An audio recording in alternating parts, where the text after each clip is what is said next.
Hi, I'm Derek with Design Environments, and today's instructional video is going to be chrome slat grid installation. The chrome slat grid goes inside the fitting rooms, and we use the existing furring strips that you use for the fitting room U-channel and posts to put up the grid. To install the chrome slat grid, you're going to need 4 grid brackets, you're going to need a set of screws, and you'll also need a screw gun. Okay. What we have right here are 2 U-channels, which represent the average width, or the width of an average size fitting room. 38 inches on center. In order to get the 2 foot by 5 foot chrome slat grid in the dead center, we need to measure between the two, find the mark, and then measure out 11.5 inches from either side. That will be the 2 center points of the grid brackets. You'll also want to measure up 1 inch from the bottom of the top furring strip to set the bottom of the grid bracket.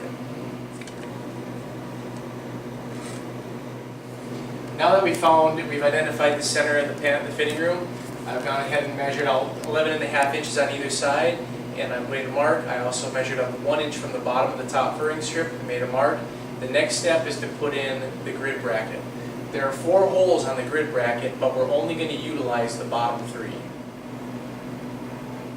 Alright, now we've got the top 2 brackets in place. The bottom 3 holes are filled with screws, leaving the top one open. We want to do the same measurements all the way down here on the second from the bottom furring strip.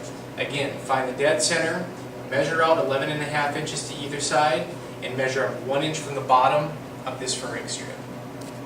The next step is to put up the 2 foot by 5 foot chrome slat grid. In order to get the spacing properly, we need to drop down and hook the 4th row from the top onto the bracket. The last step in installing the fitting room chrome slat grid is by putting the bottom bracket with the notch upside down.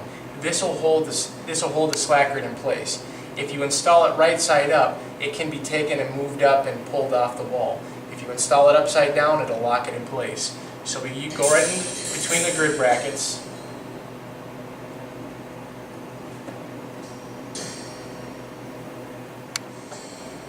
Find the marking on the wall so that you're not out too far on the spacing. Now, just like in the top brackets, the bottom brackets get screws in the bottom 3 holes, leaving again the top hole open. Okay, here's the completed chrome slat grid installation for your fitting rooms. Please note that in the fitting rooms we use the 2 foot by 5 foot chrome slat grid. The 2 foot by 4 foot chrome slat grid that you'll also receive is for your end caps, for your A-tracks. For other videos, please go to YouTube/Design Environments.